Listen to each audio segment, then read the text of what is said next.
You asked us at some stage to smile, and you obviously found it was not easy. Matters before us today are so heavy that we should be forgiven for not smiling at each other. Be that as it may, before I make one or two remarks, I want to give apologies of our other colleagues who are not here, representing the united opposition. Although I see that the website is talk about loyal opposition. I don't know what the Secretariat can do something about it, so we are all in sync. Bring your greetings from our sister, Mother Karua, who had to travel. I think we should give her a clap because we know she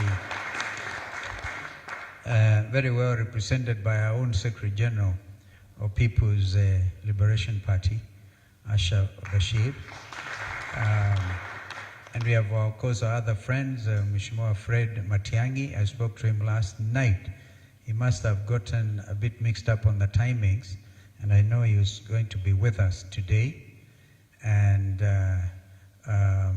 our other friends, Rigi G, was out there. You know, he's a man in the trenches, Rigathi Gachagua. So we are all together, men and women who have also known injustice. Because I think Rigathi Gachagua should also appear before you like Robert Mbui. And I remember I was out of the country when Robert Mbui reported in trying to welcome Baba, he broke his leg. And you remember the story that time was we were on our journey to Canaan, but we got to River Jordan and there were crocodiles. I think I've managed to give you a smile. So Robert Mbui was bitten by a crocodile. Listening to what has happened to our country, honestly and sincerely, if we don't take action now, we might end up with no country. And so, ufungamano, you may not know, it's so historic. This ufungamano who gave us the Constitution. Both men and women from the churches, from the civil society, were able to be bold enough. That's how we ended up getting rid of Article 2A of the Constitution. We amended the Constitution to create Article 2A, allowing for pluralism in our country, which is now under threat. And so it is to Fungamano we have come today to tell William Ruto, you said we have no agenda.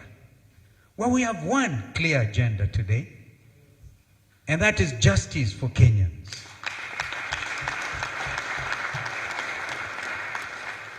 Now follow suit. You have been told this is not the first commission of its type world over. Look at Brazil. In fact, a bishop was funded to start a People's Commission. This People's Commission is not an act in vanity or indeed acting in vain. Look at the quality of its leadership. Justin Biden, I've heard of a new name, Biden, Muturi, JB. That's where the B comes from, the JB. And you give us a name of my landed friend here, my brother, Eugene. The name was it aflatoxin? No. Something along those lines. I'm trying to give you a smile, at least. And so, agenda number one, the work of this commission, I think is not even time-bound, because we are talking about the next administration.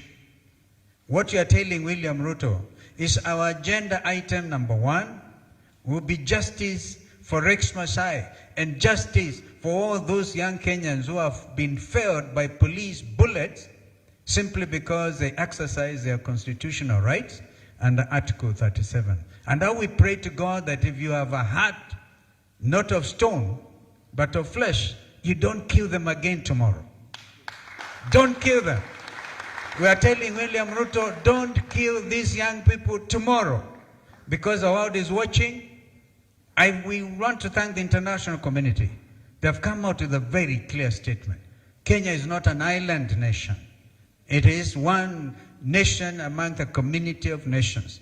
We will not allow you, therefore, to get away scot-free.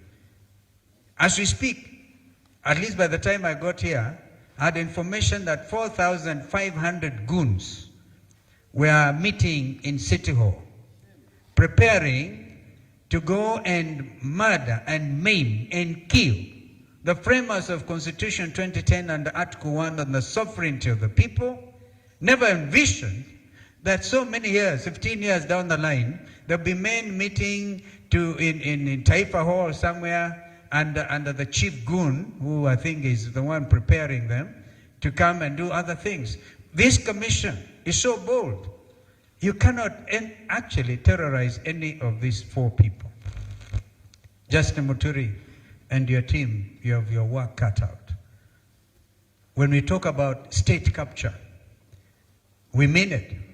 Kenyans are still waiting to hear fertilizer fake. And the Andani deals continue. Economic sabotage, economic manipulation, which actually, as we speak, is part of Shashi. We will have to go deep into those things so that as we form the next government, we will know what to do with those economic saboteurs. Well, Philip Kishia. Philip, I heard you loud and clear. By the way, the 4,500 goons are joined by 5,000 police officers. All right? And they're even planning to exchange uniform with the goons. What they're actually trying to do is to make sure that Goon A knows how Goon B will look like tomorrow. Shame on you. Shame on you. So we are watching, and the country is watching.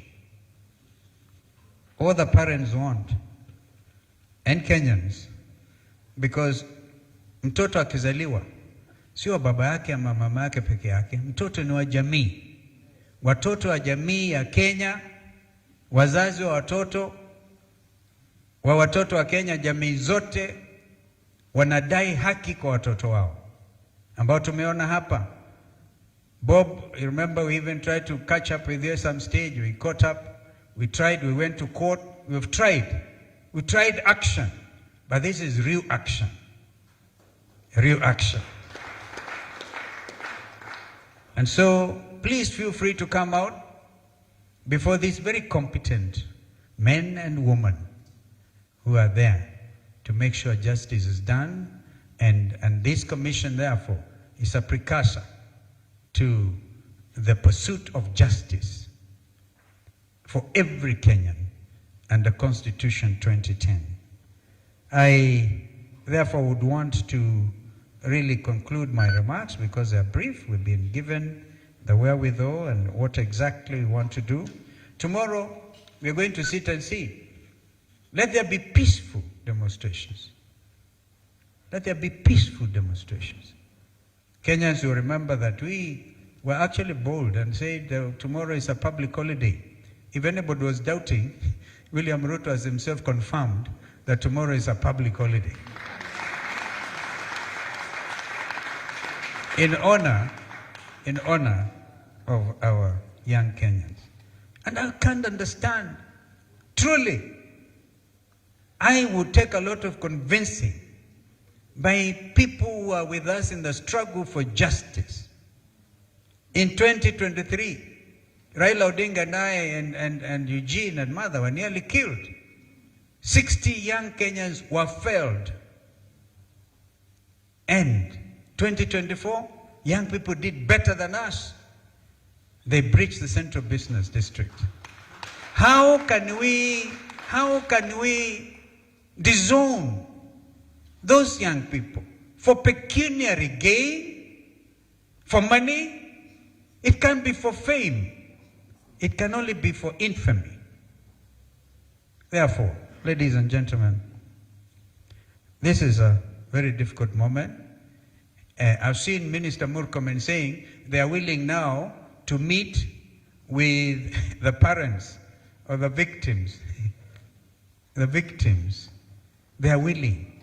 They are willing one day to the commemoration day. Who can take you seriously? I think this commissioner will ensure that not only justice, but compensation. We demand compensation now for every victim. Compensation now, and it's not a favor. In fact, you should let the names come quickly before you, Justin, and your team. You should be the ones to administer. Who can trust these people? Who can trust them? The trust deficit is so enormous that nobody can trust them. They say, no, we are prepared to discuss, to listen to the parents. Where have you been? Justice delayed is justice denied. So a very famous English jurist mentioned that time, Lord Denning. You delay justice, you've denied justice to Kenyans. And therefore, we will stand in solidarity. Long live Kenya, long live this commission. You know, they will not sleep. They have been found out. Because this is not a joke. And so we'll be calling them out as we go. Of course, we have other issues to deal with. Even look at the corruption in the housing, so-called affordable housing. Unveil it. In fact, that is the easiest thing. That's what we are always saying, the next administration, executive order number 1, do away with housing tax. And of course, as we do so, you'll be on their tails. You'll be holding them. You'll be holding them. Messed up education system. How can we have a country where Kenyans don't know how they're waking up tomorrow? And we saw them, representatives of the suffering people of this land. But God will shine. The sun will rise tomorrow, and we shall go and lay the wreaths in remembrance of these children. We've given notice. We've given adequate notice. Wakili Ndegwa Njiru, you remember we asked him to do it. Notice to the police. And now, if you're in charge of, we thought the Green Army was what meant. Kumbe is Sakaja's Green Army, creating Haiti-like gangs. We will not allow Kenya to go the Haiti way. It will not happen. We will get you out first. God bless you. I ask my brother Eugene Ramala to come and say, make his few remarks, even as we now launch the People's Restorative Justice Commission. Thank you.